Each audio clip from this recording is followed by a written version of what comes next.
Detective Marcus Webb had seen everything in 20 years on the force, but nothing prepared him for what his headlights revealed on that rain-soaked road. A pregnant woman, hanging from an oak tree. Her husband and his mistress thought they'd gotten away with the perfect crime, a staged suicide for $500,000 in insurance money. They were wrong. This is the true story of Beth Harper, a nurse who survived the unthinkable and fought back against the two people who tried to erase her. Before we begin, hit that like button, drop a comment with your thoughts, and subscribe so you never miss stories like this. Now, let's go back to where it all started. The dashboard camera captured it all. Rain hammering against the windshield. Headlights cutting through the darkness on Route 49. And there, hanging from the ancient oak tree, a woman's body swaying in the storm. Detective Marcus Webb had seen a lot in 20 years with the Pittsburgh Police Department. Gang shootings, overdoses in condemned houses, domestic disputes turned deadly. But he had never seen evil wear such an ordinary face as it did on that October night in 2023. This is the story of how it happened, how a marriage became a murder plot, how love turned into a weapon, and how a woman named Beth Harper survived the unthinkable. 6 months earlier, Beth thought she had everything figured out. At 26 years old, she was living the life she had always dreamed about. She worked as an ER nurse at Mercy Hospital, pulling double shifts to save money for the nursery. Her husband, Travis, was a former paramedic who had transitioned into day trading, claiming he was making good money in cryptocurrency. They owned a modest 3-bedroom house in the suburbs with a mortgage they could almost afford, and Beth was 7 months pregnant with their first child, a baby girl.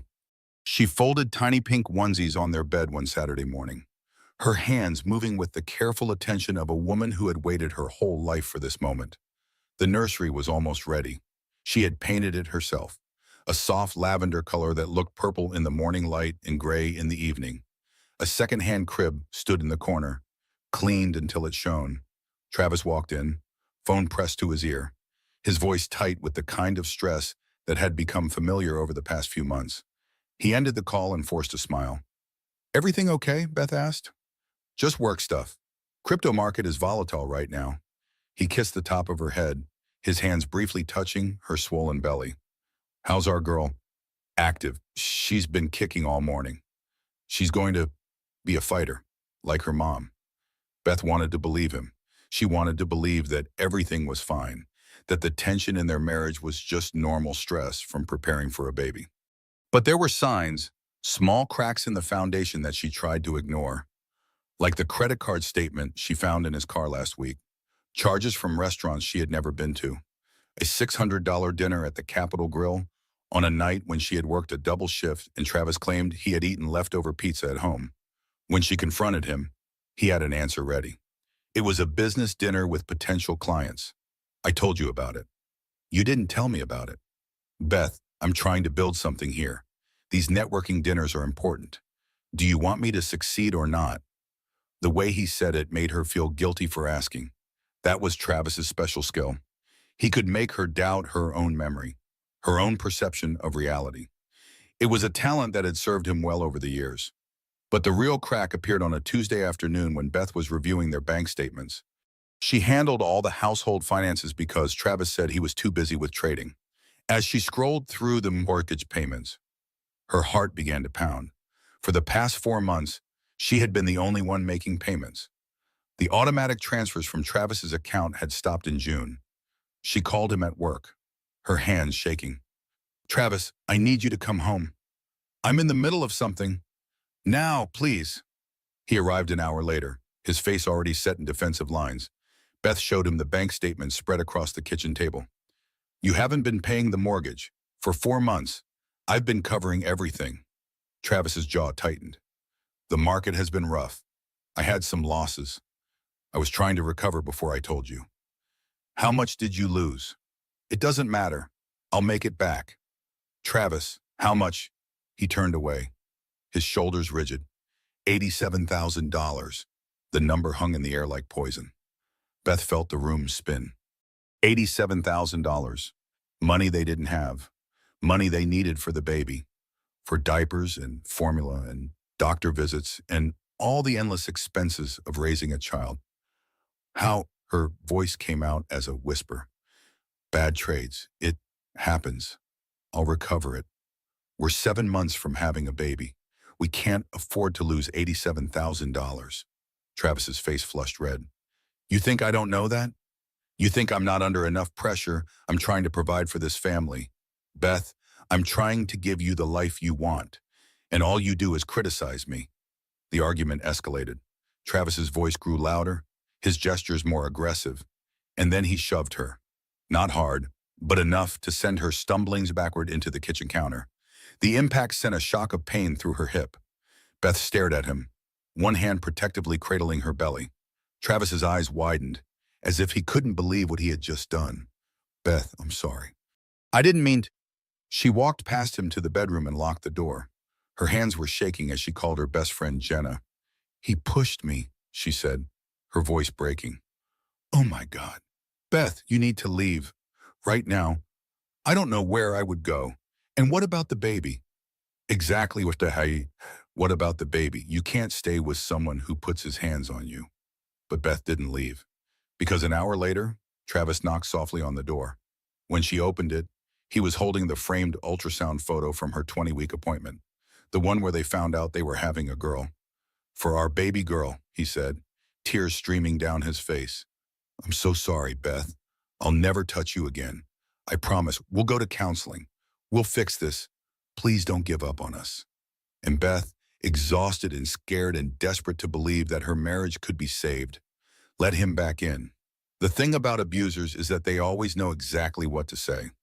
Travis Cole had a graduate degree in manipulation. Even if he had never set foot in a classroom, he knew how to apologize, how to cry at just the right moment, how to make Beth feel like she was the problem, not him. For 2 weeks after the kitchen incident, Travis was the perfect husband. He brought her breakfast in bed, he attended her prenatal appointments, and held her hand while Dr. Paul Connolly measured the baby's heartbeat. He assembled the crib and hung curtains in the nursery. He even suggested marriage counseling. I want to be better for you and our daughter, he said. I know I have anger issues. I'll work on them. Beth wanted so badly to believe him. She told Jenna that things were getting better. She told herself that the push had been a one-time mistake, a moment of stress that would never happen again. But Travis had other plans. On a Thursday evening in late September, he came home with paperwork from a life insurance company. He spread the documents across the dining room table with the casual confidence of a man discussing a phone bill. I think we should both get life insurance policies on, he said. With the baby coming, it's just smart planning. Beth looked at the numbers. $500,000. The premium would be $200 a month. Money they barely had. Travis, we can't afford this right now. We can't afford not to have it. What if something happens to me? How would you and the baby survive? What if something happens to me? Exactly, that's why we both need coverage. It's responsible parenting. The way he framed it made perfect sense. Of course they needed life insurance. Every parenting book she had read mentioned it. Financial advisors recommended it. It was the smart thing to do. So Beth signed the paperwork. She didn't notice that Travis was named as the primary beneficiary on her policy. She didn't notice that he had already paid the first 3 months of premiums using a credit card she didn't know existed. She didn't notice anything except his smile and his reassurance that everything would be okay. 3 days later, Beth had her 32-week prenatal checkup. Dr. Connolly was a kind man in his 50s who had delivered hundreds of babies at Mercy Hospital. He had a gift for making nervous, first-time mothers feel calm and capable. But during this appointment, his usual warmth faded when Beth changed into the exam gown. He noticed the bruises on her upper arms, finger-shaped marks that were beginning to yellow at the edges. Beth, he said carefully, how did you get these bruises? Oh, those I'm just clumsy with pregnancy brain. I bumped into the doorframe. Dr. Connolly's expression didn't change, but his eyes grew concerned.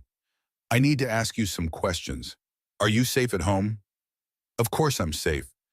Has your partner ever hurt you physically, emotionally, in any way? Beth's face flushed. No, Travis would never hurt me. He's excited about the baby. Dr. Connolly reached into his desk and pulled out a small card. It listed the number for the National Domestic Violence Hotline, along with local resources for women in crisis. I want you to keep this, he said, just in case. You don't have to use it, but I want you to know that help is available if you ever need it. Beth took the card and shoved it deep into her purse, where Travis would never find it. She told herself that Dr. Connolly was overreacting, that the bruises really were from being clumsy, that her marriage was fine, but that night, lying in bed next to Travis while he snored softly, Beth pulled out her phone and typed a message to Jenna. I think something is wrong. I don't know what to do. Meanwhile, across town in an upscale apartment complex, a woman named Sienna Vaughn was having a very different kind of evening. She sat on her leather couch, a glass of wine in one hand, her phone in the other, scrolling through the photos Travis had just sent her, pictures of the life insurance paperwork, Beth's signature at the bottom of the page, $500,000. Sienna smiled. She was 29 years old, a pharmaceutical sales representative who made six figures and drove a BMW. She wore designer clothes and carried expensive purses. She had been dating Travis Cole for 8 months, ever since they met at a medical conference where he was networking and she was promoting a new cardiac medication. Travis had told her he was going to leave his wife, that the marriage was already over, that he was just waiting for the right time. But Sienna was not a patient woman, and she was starting to suspect that Travis was never going to leave Beth on his own. Men never left their pregnant wives. She had seen it happen a dozen times with friends and colleagues. The husband would have an affair, promise to leave, and then chickens out when the baby arrived. Sienna wasn't going to let that happen. She had invested 8 months in Travis Cole. She had listened to him complain about his wife. She had paid for expensive dinners when his credit cards were declined. She had imagined a future where she was Mrs. Travis Cole, living in a bigger house, hosting dinner parties, being part of a power couple. And now, looking at the life insurance policy, she saw a path forward, a dark path, a path that required eliminating an obstacle. She picked up her phone and called her mother, Rachel Klein. Mom, I need your advice about something. Rachel Klein was 55 years old and had been married 3 times. She understood men and money better than most women ever would. When Sienna explained the situation, Rachel's response was immediate and chilling. Men never leave their pregnant wives, honey. You need leverage. Real leverage. What kind of leverage? The permanent kind. The words hung in the air. Sienna's heart raced. Her mother wasn't suggesting what she thought she was suggesting. Was she? I don't understand. Yes, you do. You're a smart girl. You've always known how to get what you want. This is no different. It's just business. Sienna ended the call and sat in the darkness of her apartment, the wine glass forgotten on the coffee table. She thought about Beth Harper, pregnant and naive, standing between her and the life she wanted. She thought about the $500,000. She thought about how easy it would be to make Travis's problem disappear. And she began to plan. Jenna Brooks had been Beth's best friend since nursing school. They had survived clinical rotations together, studied for the NCLEX exam together, and celebrated each other's wedding days. Jenna knew Beth better than anyone, which meant she could see the cracks forming long before Beth was ready to admit they existed. The text message from Beth at 11 o'clock at night was a cry for help, even if Beth herself didn't realize it yet. I think something is wrong. I don't know what to do. Jenna called immediately, but Beth didn't answer. She texted back, call me tomorrow. We need to talk. The next morning, they met at a coffee shop near the hospital before Beth's shift. Jenna brought her laptop and a determination to get answers. Tell me what's going on, Jenna said. Beth wrapped her hands around a decaf latte, her eyes tired. Travis has been acting strange, distant. He's on his phone all the time, and he got really angry last week about the mortgage payments. Did he hurt you? The question hung between them. Beth looked away. He pushed me once, but he apologized. He's been really good since then. Jenna's jaw tightened. Beth, that's not okay. Once is too many times. I know, but he's under a lot of stress. He lost money on trades. He's trying to recover it. How much money? $87,000. Jenna's eyes widened. Oh my God, Beth, where is he getting money to live on if he lost that much? I don't know. He says he's making it back. Jenna pulled out her laptop. What's his Instagram username? Why? Just tell me. Beth gave her the information reluctantly. Jenna navigated to Travis's profile, then started clicking through his followers and the accounts he followed. She was looking for something specific, a pattern, A clue, and she found it. "Who is Sienna Vaughn?" Jenna asked, turning the laptop screen toward Beth. Beth looked at the profile, a beautiful woman with long dark hair, perfect makeup, designer clothes, the kind of woman who appeared in luxury car commercials. Her Instagram was filled with photos from expensive restaurants, beach vacations, and cocktail parties. "I don't know. Maybe someone from work." Jenna clicked on the tagged photos. And there it was, a post from 6 months ago. Sienna at the Belmont Hotel, the same hotel where Beth and Travis had celebrated their anniversary. The caption read, "Best weekend getaway with my favorite person." The photo showed Sienna lounging by a pool.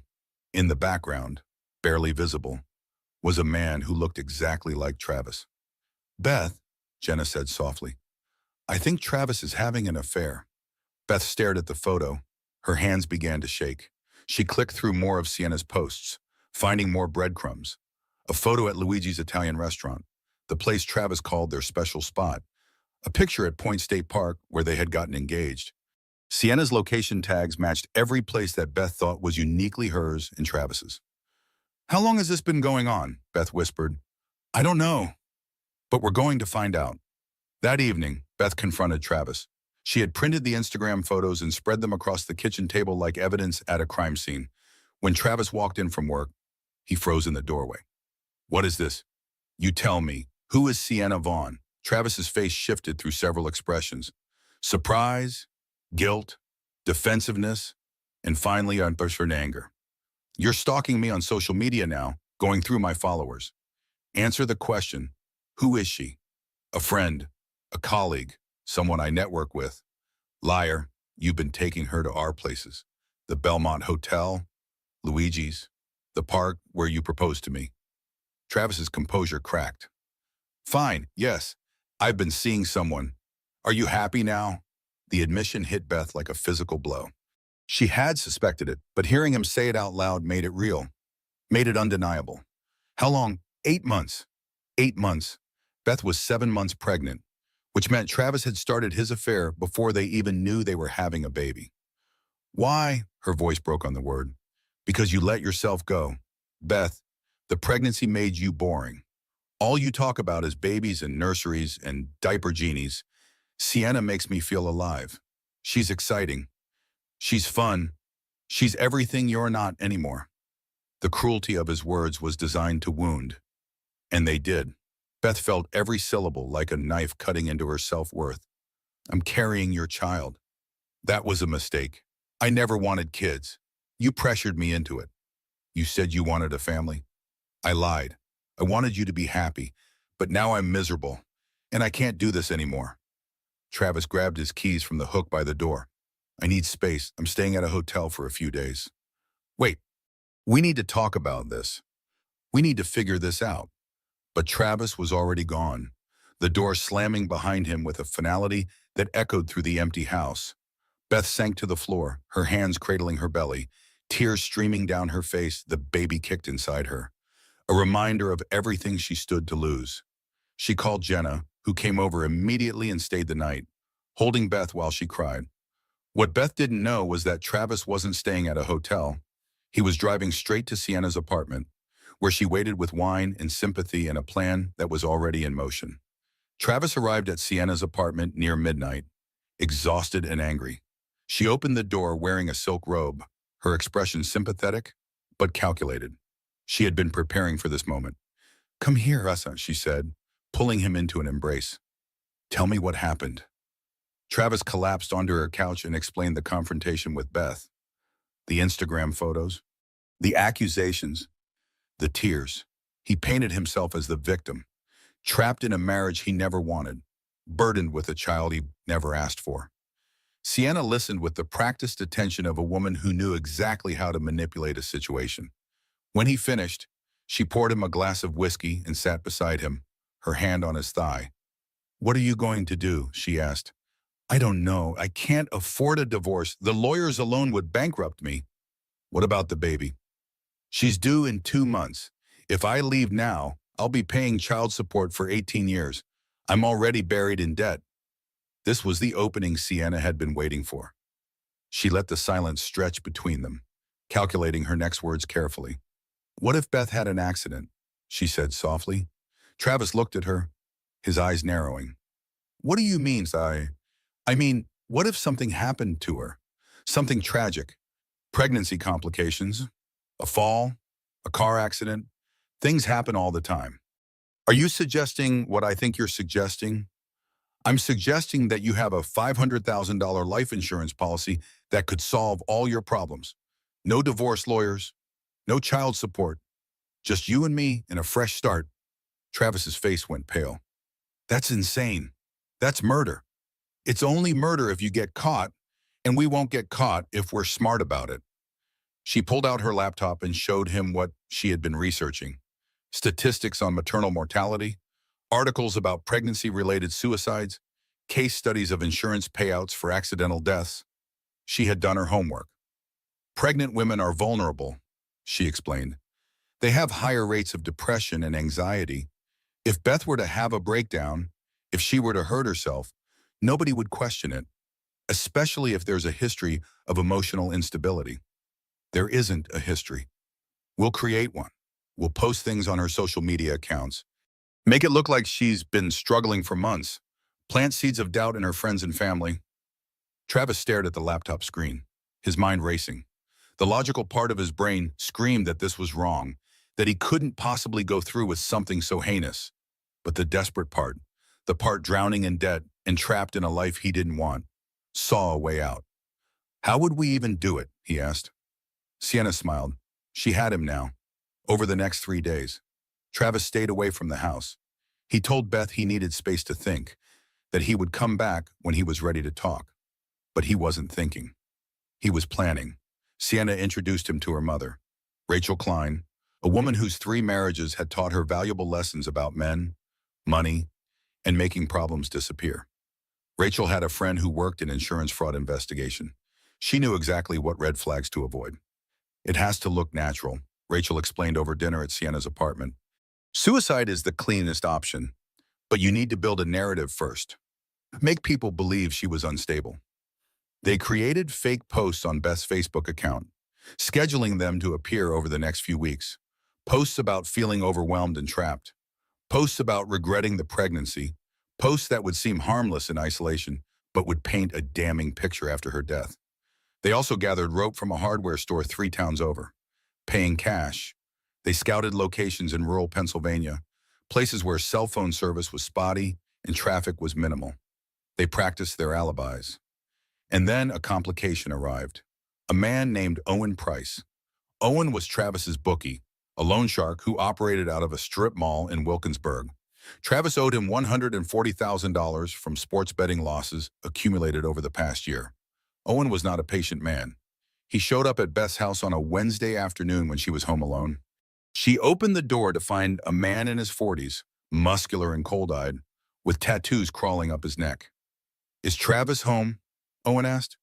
No, who are you? A friend. Tell him Owen stopped by. Tell him he has until the end of the month to pay what he owes, or things are going to get very unpleasant for his family. Beth's blood ran cold. How much does he owe? Owen smiled without warmth. 140 grand, plus interest. Clock's ticking. He walked away, leaving Beth shaking in the doorway. $140,000. On top of the $87,000 Travis had already lost. Their financial situation wasn't just bad, it was catastrophic. She called Travis immediately.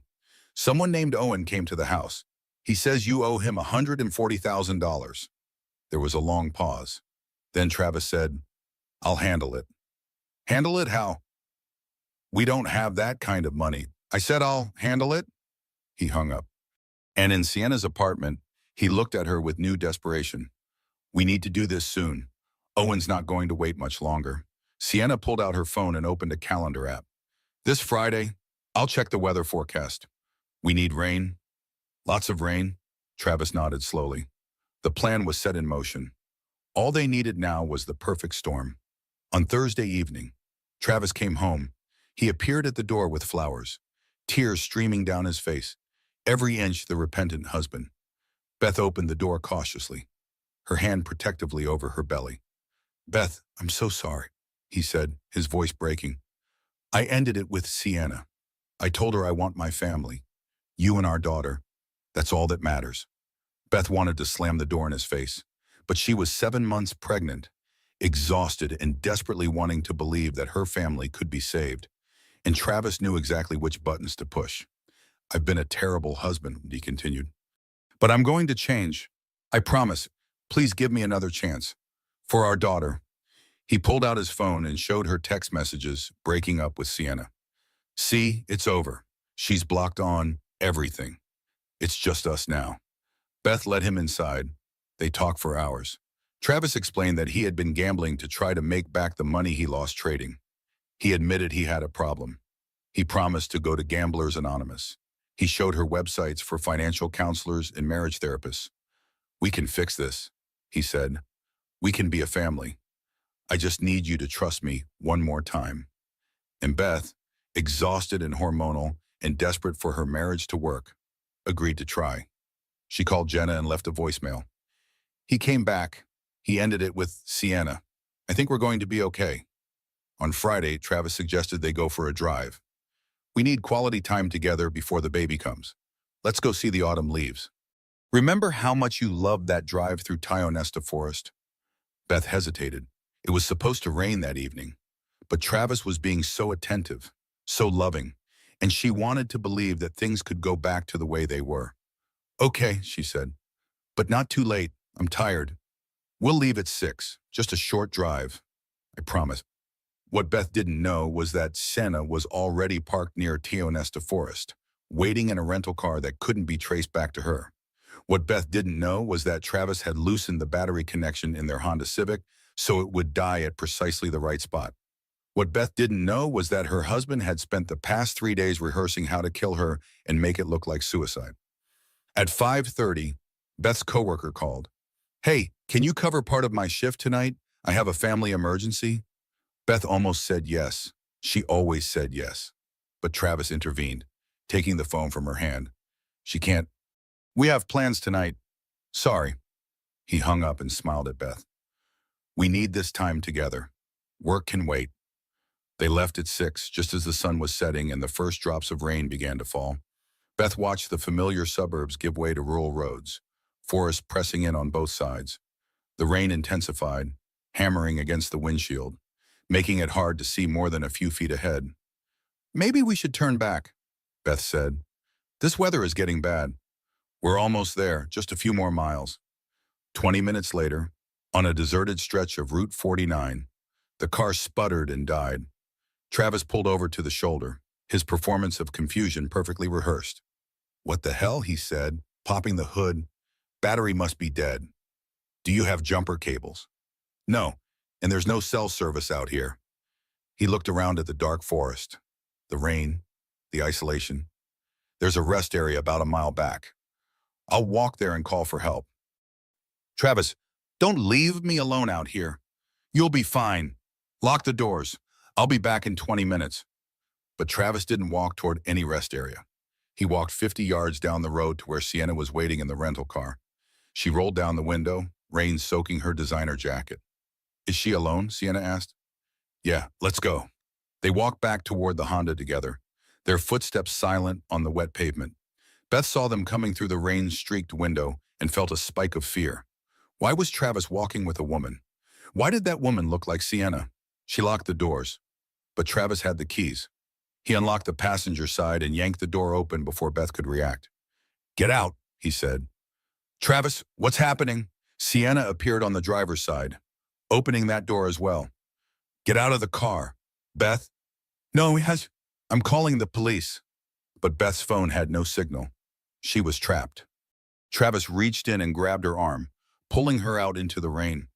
Beth screamed, but there was no one to hear. The forest swallowed her voice. Sienna grabbed her other arm, and together they dragged her off the road, into the trees, toward a massive oak that stood like a sentinel in the darkness. Beth fought as hard as she could, but she was 7 months pregnant and outnumbered. Her feet slipped in the mud. Rain blinded her, and then she saw it, the rope hanging from a thick branch, a noose already tied. No, she gasped. Please, I'm pregnant. Travis, please think about our baby. Travis's face was stone. There is no baby. There's just a mistake I need to fix. Sienna laughed, a sound that cut through the storm. He never loved you. Beth, the baby was just his burden. But now he's free. We're free. They forced the noose over Beth's head, tightening it around her throat. Beth clawed at the rope, her fingers scraping uselessly against the rough fibers.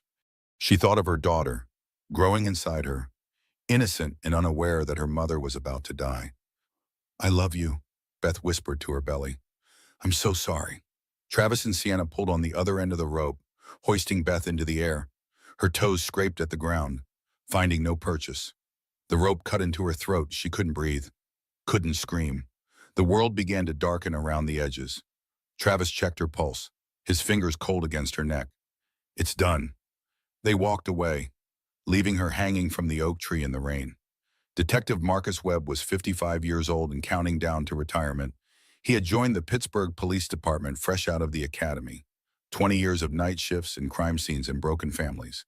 He had seen the worst of humanity: drug overdoses in filthy apartments, children killed by parents who were supposed to protect them, domestic disputes that ended in blood on kitchen floors. But he had never seen anything quite like what he found on Route 49 that October night. Webb was driving home from a late shift at the precinct, taking the back roads because he enjoyed the quiet solitude of rural Pennsylvania. The rain was heavy, his windshield wipers working overtime to clear the glass. He almost missed it, just a flash of something pale in his headlights as he rounded a curve. He slowed down, his instincts prickling. Something was wrong. He reversed the car and aimed his headlights at the tree line.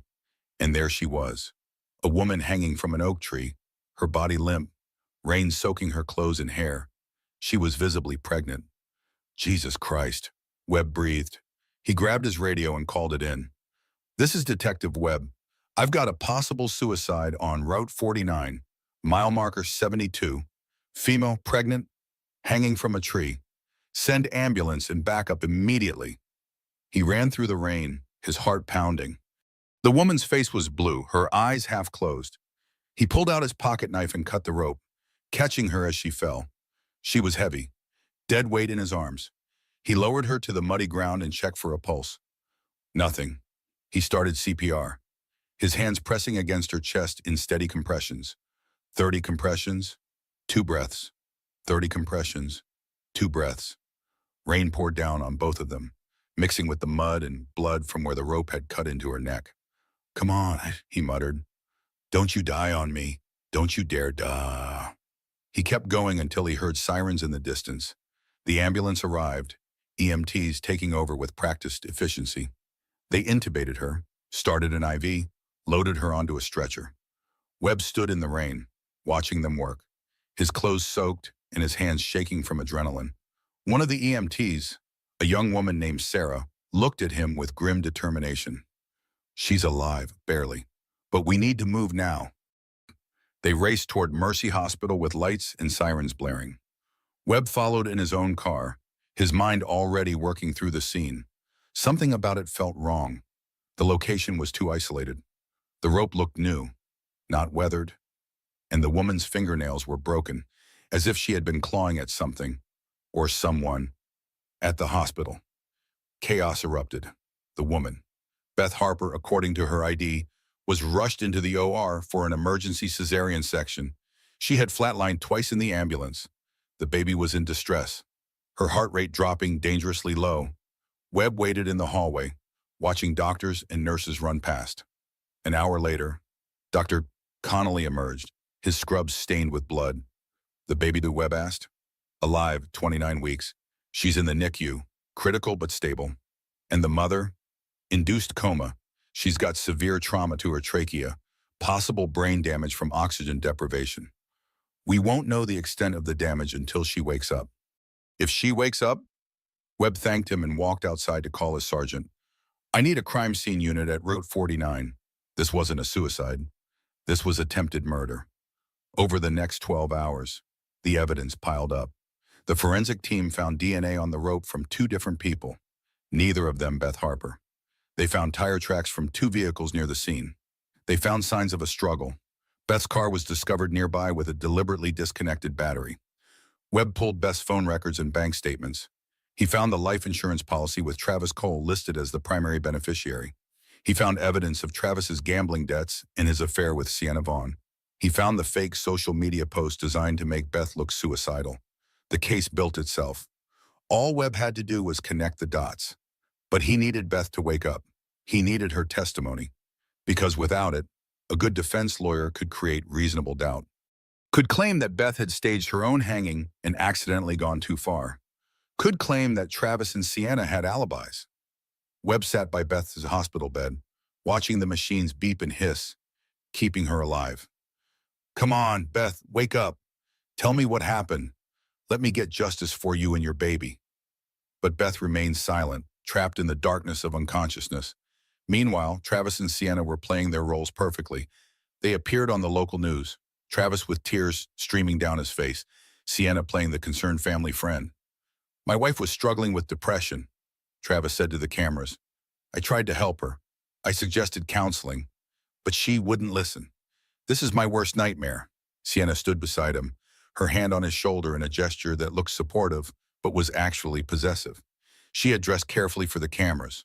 Conservative clothes, minimal makeup, the picture of respectability. What they didn't know was that Detective Webb was already building a case against them, and that every word they spoke was being recorded, analyzed, and stored as evidence for the trial that was coming. Beth Harper woke up on day 10. Her eyes fluttered open in the dim light of the ICU, confusion and pain washing over her in waves. She couldn't remember where she was or why everything hurt so much. Her throat felt like it had been torn apart. When she tried to speak, only a raspy whisper emerged. A nurse noticed immediately and rushed to her side. Beth, can you hear me? You're at Mercy Hospital. You're safe now. Safe. The word felt foreign. Beth tried to remember what had happened. Images flashed through her mind like broken photographs. Rain, trees, a rope around her neck, Travis's cold eyes, Sienna's cruel laughter, and then the most important thing, the only thing that mattered. My baby, Beth rasped. Where's my baby? The nurse's expression softened. Your daughter is in the NICU. She's 29 weeks. It's touch and go, but she's a fighter. Beth tried to sit up, but pain lanced through her body. I need to see her. Soon, but first, there's someone who needs to talk to you. Detective Webb entered the room a few minutes later. He had kind eyes set in a weathered face, the look of a man who had seen too much darkness, but still chose to fight for the light. Mrs. Harper, I'm Detective Marcus Webb. I'm the one who found you. I need to ask you some questions about what happened that night. Are you up for that? Beth nodded weakly, and then, in a voice that hurt to use, she told him everything. The affair, the financial problems, the life insurance policy, the fake social media post, the drive to Tionesta Forest, Travis and Sienna dragging her into the woods, the rope, the moment she thought she was going to die. Webb recorded every word. When Beth finished, tears were streaming down her face, mixing with the oxygen mask condensation. Did you try to kill yourself? Webb asked, even though he already knew the answer. No, never. They tried to kill me. They tried to murder me and my baby for insurance money. That's what I thought. We've been building a case. I just needed your testimony to seal it. That evening, Travis and Sienna were arrested at Sienna's apartment. They were in bed together when the police burst through the door, 6 officers with guns drawn and arrest warrants in hand. Travis Cole, Sienna Vaughn, you're under arrest for attempted murder, conspiracy to commit murder, and insurance fraud, Webb said, reading them their rights with grim satisfaction. Travis's face went white. Sienna screamed, clawing at the officers, her mask of respectability finally shattering.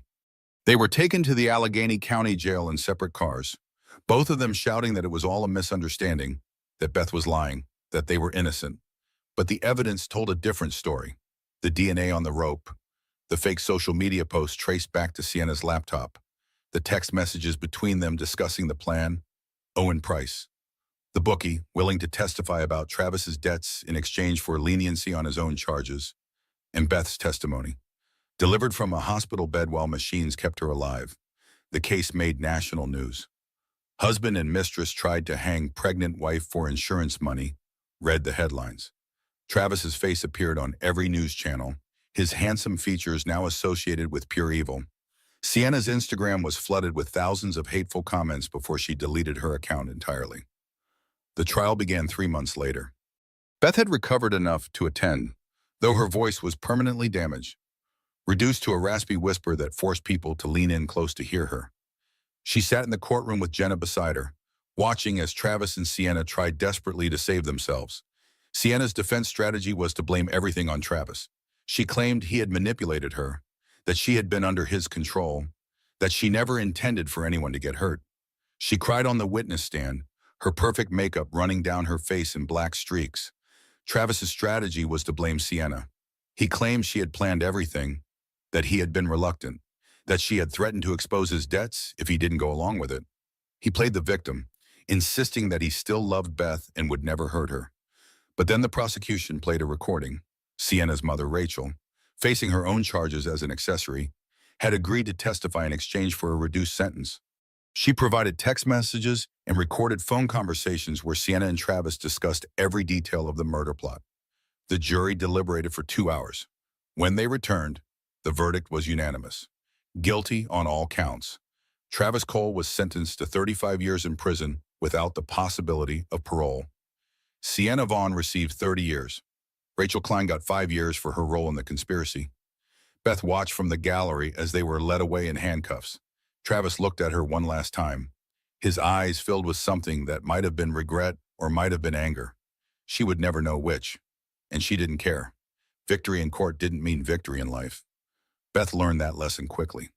The trial had given her justice, but it couldn't give her back what she had lost. Her daughter, whom she named Grace, survived the premature birth but suffered complications. Cerebral palsy from oxygen deprivation. Grace would need physical therapy, occupational therapy, and specialized care for the rest of her life. The medical bills from the birth and the hanging trauma totaled $2,300,000. Beth's insurance covered some of it, but they were fighting the claims, arguing that the injuries resulted from a criminal act and therefore weren't covered under standard medical policies. Beth couldn't work as an ER nurse anymore. The trauma to her throat made it impossible to communicate clearly in emergency situations. Her raspy whispers simply couldn't cut through the chaos of a busy emergency room, and the PTSD made it hard to function in high-stress environments. Loud noises sent her into panic attacks. The smell of rain made her physically ill. She lost the house. Without Travis's income, without her own ability to work, the mortgage payments piled up until the bank foreclosed. She moved into a small 2-bedroom apartment in a less expensive neighborhood, furnished with donations from friends and secondhand furniture from thrift stores. The life insurance company refused to pay out. Travis's conviction meant the policy was void due to the felony exclusion clause. Beth's lawyer filed suit, arguing that she was the victim and shouldn't be punished financially for her husband's crimes. But the legal battle would take years, and Beth needed money now. She applied for disability benefits for Grace. She worked part-time as a medical records clerk, a job that didn't require her to speak much. She accepted help from Jenna, from her church, from strangers who had followed her story in the news and wanted to help. But every day was a struggle. Every single day. Grace was 2 years old now, a beautiful little girl with Beth's eyes and a smile that could light up a room. But she couldn't walk without assistance. She couldn't feed herself. She needed constant care and attention. Beth loved her daughter more than anything in the world. But some nights, alone in her apartment with Grace asleep in the next room, she wondered if the rope should have finished what it started. Those were the dark thoughts that crept in during the sleepless nights, the thoughts that made her understand why so many survivors struggled after justice was served. Because justice didn't pay the bills. Justice didn't cure cerebral palsy. Justice didn't erase the nightmares or make the flashbacks stop. One evening, Detective Webb stopped by unannounced. He had made a habit of checking in on Beth every few months, bringing groceries and asking if she needed anything. He found her sitting on the floor of her living room, surrounded by medical bills and collection notices, tears streaming down her face. "I can't do this anymore," she whispered. "I thought winning the trial would make everything okay." But it didn't. Nothing's okay. Well, Webb sat down beside her, his weathered face full of understanding. "No, it's not okay, and it might not be okay for a long time, but you're surviving. That's what matters. I don't want to just survive. I want to live. I want Grace to have a normal life. I want to be able to afford her therapy. I want to not wake up every morning wondering how I'm going to pay for food. Have you applied for crime victim compensation? Yes, it's not enough. It barely covers a quarter of the medical expenses. Webb pulled out his phone and scrolled through his contacts. I know a woman who runs a nonprofit for domestic violence survivors. She specializes in helping with legal fees and medical bills. Let me connect you. Over the following months, Beth slowly built a network of support. The nonprofit helped negotiate her medical bills down to a more manageable level. A pro bono lawyer took on her insurance fight. A physical therapist volunteered to work with Grace twice a week at no charge. Beth started attending a support group for domestic violence survivors. She sat in a circle of folding chairs in a church basement and listened to other women tell stories that sounded like her own. Different details, different names, but the same fundamental truth men they trusted had tried to destroy them. And slowly, painfully, Beth began to heal. Not completely, never completely, but enough to function, enough to be a mother to Grace, enough to imagine a future that didn't involve constant fear and desperation. She began speaking publicly about her experience. Local news stations interviewed her. Domestic violence organizations invited her to share her story at fundraisers. She became a voice for survivors, using her raspy whisper to advocate for better protections, better resources, better support. 3 years after the hanging, Beth stood in front of a room full of college students at the University of Pittsburgh. She was there to speak to a criminology class about surviving domestic violence and navigating the justice system. Her hands shook as she set up her notes on the podium. Public speaking still terrified her, but she forced herself to do it anyway. The students settled into their seats, curious and respectful. Most of them knew her story from the news coverage. Some had seen the documentary that had been made about her case. They looked at her with a mixture of sympathy and admiration that made Beth uncomfortable. She didn't want to be admired. She just wanted to be understood. "My name is Beth Harper," she began, her raspy voice carrying through the lecture hall with the help of a microphone. 4 years ago, my husband and his mistress tried to hang me from a tree while I was 7 months pregnant. They wanted to kill me for insurance money, but a detective driving past happened to see me and cut me down just in time. No, she paused, letting the weight of those words settle over the room. People call me a survivor. They call me brave. They call me an inspiration. But I want to tell you the truth that nobody talks about. Surviving isn't the same as winning. Beth clicked to the next slide, which showed a photo of Grace in her wheelchair, smiling at the camera. "This is my daughter. She has cerebral palsy because of what happened that night. She'll need care for the rest of her life. I can't work as a nurse anymore because the trauma to my throat damaged my voice. I lost my house. I'm still fighting with insurance companies. I have PTSD that makes normal life incredibly difficult."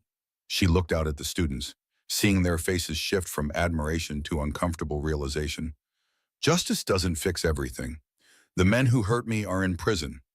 Yes, but I'm still dealing with the consequences every single day, and I will be dealing with them for the rest of my life."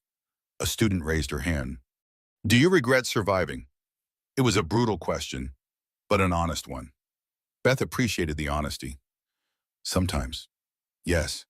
On the hard days when Grace is crying because she can't do things other kids can do, when the medical bills pile up, when I can't sleep because of nightmares, I wonder if it would have been easier to just die that night." The room went silent. This wasn't the inspirational speech they had expected. But then Grace laughs at something silly, or she makes progress in physical therapy, or she tells me she loves me. And I remember why I fought so hard to live. Not for myself, for her. Beth advanced to the next slide, which showed a list of statistics. 1 in 4 women will experience domestic violence in their lifetime. Pregnancy increases the risk of intimate partner homicide by 70%. Most women who are killed by their partners had sought help from law enforcement an average of 5 times before they died. She looked at the students directly. "If you take nothing else from my story, take this: believe women when they tell you they're in danger. Don't tell them to just leave. Don't blame them for staying. Don't assume it can't be that bad. Because I was a nurse, I was educated, I had a good job, and I still ended up hanging from a tree." After the lecture, several students approached Beth with questions. One young woman, who couldn't have been more than 20, pulled her aside. "My boyfriend pushed me last week," she said quietly. "Just once. He apologized and said it would never happen again. Does that mean I should leave him?" Beth looked at this young woman who reminded her so much of herself 4 years ago. "Yes, leave him now, because it will happen again. And next time it might not be a push. It might be worse. You deserve better." The student's eyes filled with tears. "But I love him. I loved my husband too. Love isn't enough when someone is willing to hurt you. Please learn from my mistake. Leave before you're the one in a hospital bed fighting for your life." Later that evening, Beth returned to her apartment where Grace was with a babysitter. She paid the sitter, then sank onto the couch with exhaustion that went bone deep. These speaking engagements took everything out of her, reliving the trauma, seeing her pain reflected in other women's eyes, carrying the weight of their expectations that she would somehow have all the answers. But she kept doing it, because if even one woman heard her story and decided to leave an abusive relationship, then the nightmare had meaning. Then Grace's disability had meaning. Then the permanent damage to Beth's voice and body and psyche had meaning. Her phone buzzed with a text from Detective Webb. "Saw the news coverage of your university talk. You're making a difference. Keep going." Beth smiled weakly. Making a difference. That's what everyone said. But what she wanted was to be normal again. To have a regular job and a regular life, and a daughter who could run and play without assistance. What she wanted was to turn back time and never marry Travis Cole, to see the red flags for what they were, to leave the first time he showed anger, to value herself enough to demand better treatment.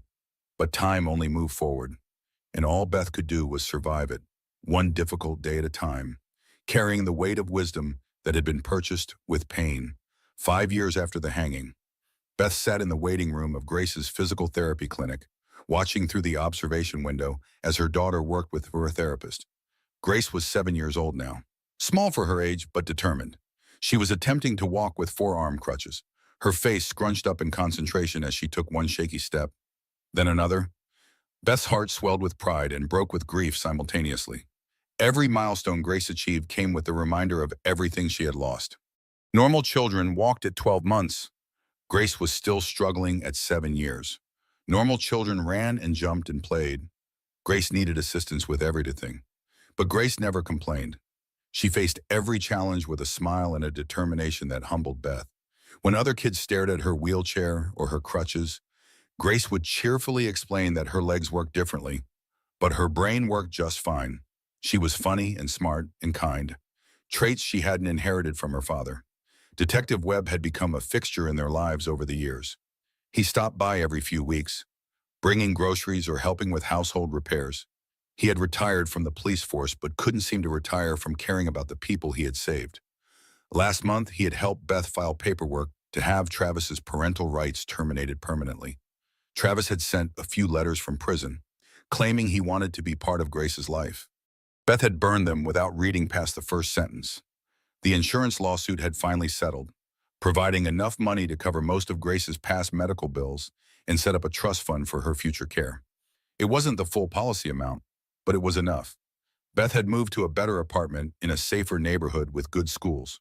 She had enrolled in online classes to become a medical billing specialist, a job she could do from home that wouldn't trigger her PTSD. Life wasn't perfect, but it was livable. And some days, that felt like victory enough. Jenna remained her closest friend, stopping by every Sunday for lunch and helping watch Grace when Beth needed a break. Dr. Connolly had testified at the trial and had since become an advocate for screening pregnant women for domestic violence. He had created a program at Mercy Hospital to identify and help at-risk mothers. Even Rachel Klein, Sienna's mother, who had testified against her own daughter, had reached out after completing her prison sentence. She sent letters apologizing for her role in the conspiracy and asking if there was any way to make amends. Beth didn't respond to the first 5 letters, but eventually she wrote back, "The only way to make amends is to warn other mothers not to raise their daughters to view other women as obstacles to destroy. Teach them that there's enough love and success in the world for everyone. Teach them that tearing someone down doesn't lift you up." As Beth watched Grace complete her therapy session, triumph lighting up her face as she made it across the parallel bars unassisted, a memory surfaced. That night in the rain, the rope around her neck, the moment she thought she was going to die. She had whispered to her unborn daughter, "I love you. I'm so sorry." But she had nothing to be sorry for. She had fought like hell to survive. She had given Grace life, even though that life was harder than it should have been. And every day she continued to fight for Grace's care, for other survivors, for a future where domestic violence wasn't dismissed or minimized or blamed on the victim. The therapy session ended, and Grace rolled out in her wheelchair, her face glowing with achievement. "Mom, did you see I walked the whole way?" "I saw, sweetheart. I'm so proud of you. Can we get ice cream to celebrate?" Beth laughed, the sound still raspy but genuine. "Yes, we can get ice cream." They left the clinic together, Grace chattering about school and her friends and a book she was reading. Beth listened, soaking in every word, every moment of her daughter's presence. The scars on Beth's neck had faded to thin white lines. Most people didn't notice them anymore, but Beth saw them every morning in the mirror, a reminder of the worst night of her life and the strength it had taken to survive it. She thought about the question that college student had asked years ago. Do you regret surviving? The answer was complicated. Yes. When Grace struggled. Yes. When the bills piled up. Yes. When the nightmares woke her at 3 in the morning. But also no, because Grace existed. Because Beth had found purpose in helping other survivors. Because life, even damaged life, still held moments of unexpected joy. As they drove home, Grace humming along to the radio, Beth caught sight of herself in the rearview mirror. She looked older than 31. The trauma had aged her, but her eyes were clear and focused. She had survived Travis Cole. She had survived Sienna Vaughn. She had survived the rope and the rain and the darkness that tried to swallow her whole. And she would continue surviving, one day at a time, for as long as Grace needed her. That night, after Grace was asleep, Beth sat at her kitchen table and opened her laptop. She had been writing a memoir, slowly, a few paragraphs at a time when the memories didn't hurt too much. The working title was The Hanging Tree, a Survivor's Story. She typed a new chapter, her fingers moving across the keyboard with purpose. People ask me what I learned from nearly dying. They want wisdom. They want meaning. They want me to say that it made me stronger or taught me valuable lessons about life. But the truth is simpler and harder learns that evil exists, often in the faces of people we trust. I learned that justice and healing are not the same thing. I learned that surviving is not the same as winning. And I learned that love, real love, is not what Travis pretended to give me, but what I give to Grace every single day, despite everything it costs me. She saved the document and closed the laptop. Outside, rain began to fall, gentle drops against the window. Beth's hands trembled slightly at the sound, muscle memory triggering anxiety. But she took a deep breath, reminded herself that she was safe, that Grace was safe, that the nightmare was over. And then she did what she did every night. She walked to Grace's room, stood in the doorway, and watched her daughter sleep. Grace's chest rose and fell with steady breaths. Her small hand clutched a stuffed elephant. She was alive and safe and loved. "We made it through another day," Beth whispered into the darkness. "Tomorrow we'll make it through another." And that, she had learned, was what survival actually meant. Not triumph, not victory, just the quiet determination to wake up each morning and keep going, carrying the weight of trauma with the strength of love, one difficult day after another, until eventually the days became weeks and the weeks became years and life somehow continued. The rain fell outside. Inside, mother and daughter slept. And Detective Marcus Webb, driving home from a late dinner, took the back roads through Pennsylvania, his eyes scanning the darkness, forever watching for someone who might need saving, forever haunted by the woman he had found hanging from a tree, forever grateful that he had been in the right place at the right time to cut the rope and give her a chance at the complicated, painful, precious gift of survival.